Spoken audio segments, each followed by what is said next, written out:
ہر انسان چاہتا ہے معاشرے کے اندر ظلم و ستم کا خاتمہ ہو جائے. یہ چاہتے ہو تو آؤ دامن اسلام میں. اے ملت کے نوجوانوں، بس وقت آ گیا ہے. محمد بن قاسم کو اس وقت بناؤ، اپنے اخلاق کی داستانیں دوہراؤ. کیا تمہارے اندر وہ ہمت و استقلال نہیں؟ کیا امام بخاری، امام ابن حجر بچنا ہے پتھروں سے تو پتھر تلاش کر، بچنا ہے پتھروں سے تو پتھر تلاش کر، راضی سے نمٹنا ہے اپنی کتاب اپنا پیغمبر تلاش کر، اپنی کتاب اپنا پیغمبر. نحمدہ و نصلی علی رسولہ الکریم. اما بعد، صدر مجلس، حکم صاحبان، معزز اساتذہ کرام، دانشوران قوم ملت اور پیارے ساتھیوں، آج کے اس سالانہ تقریری پروگرام میں میرا عنوان ہے عافیت چاہو تو آؤ دامن اسلام میں. ہمیں نفرت کو جیسے بھی ہو بھارت سے مٹانا ہے. ہمیں نفرت کو جیسے بھی ہو بھارت سے مٹانا ہے. ہمیں سے امن قائم ہے، یہ دنیا کو دکھانا ہے. فَلْيَعْبُدُوا رَبَّ هَٰذَا الْبَيْتِ الَّذِي أَطْعَمَهُم مِّن جُوعٍ وَآمَنَهُم مِّنْ خَوْفٍ. اہل قریش کو اس گھر کے رب کی عبادت کرنی چاہیے تھا جس گھر کے رب نے انہیں بھوک سے بچایا، کھانا کھلایا اور خوف حواس سے امن دیا. وقال النبی صلی اللہ علیہ وسلم المسلم من سلم المسلمون من لسانه ويده. ہم امن چاہتے ہیں سدا ظلم کے خلاف. محترم حضرات، اسلام قبل سے دنیا اندھیری تھی. امن و امان نام کی کوئی چیز موجود نہیں تھی.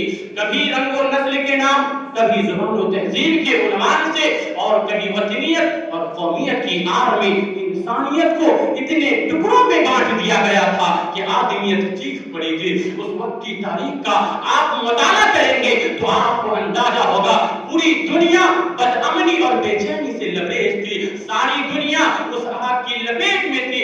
مذہبی پیشواؤں اور نظام اخلاق کے علمبرداروں نے اپنے اپنے طور پر امن و محبت کے گیت گائے اور اپنے اخلاقی مواعظ سے اس آگ کو سرد کرنے کی کوشش کی، مگر اس عالمی آتش فساد کو پوری طرح ٹھنڈا نہیں کر سکے.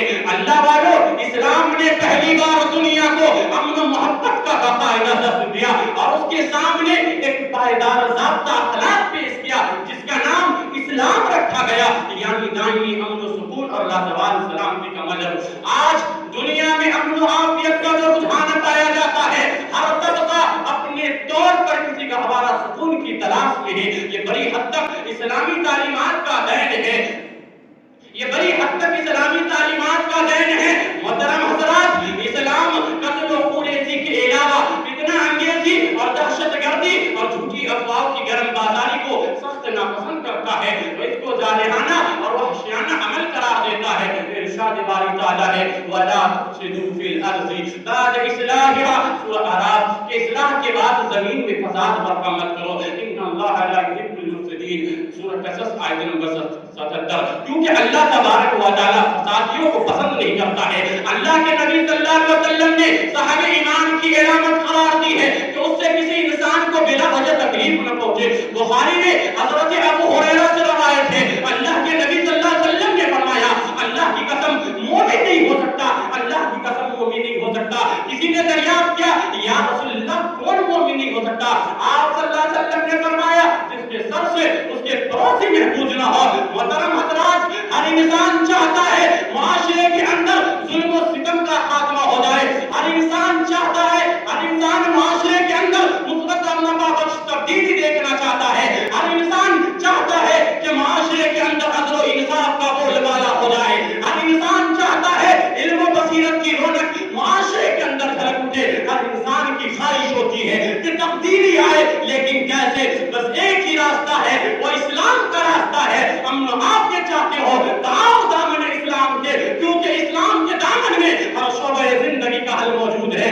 اس نے زندگی کی ہر بیماری کا علاج مہیا کیا ہے. اب وقت آ گیا ہے سختی اور گراہی انسانیت کو امن و عافیت دینے والے نظام عدل و انصاف پر مبنی جامع دستور حیات کی روشنی دکھائے. اللہ کی قسم اليوم اکملت لکم دینکم واتممت علیکم نعمتی ورضیت لکم الاسلام دینا کا یہی مفہوم ہے کہ کوئی شعبہ نہیں جس کو اسلام نے تسلا چھوڑا ہو اور یہی انسان کو حقیقی سکون دے سکتا ہے اور اسی میں سماجی انصاف مل سکتا ہے. بچنا ہے پتھروں سے تو پتھر تلاش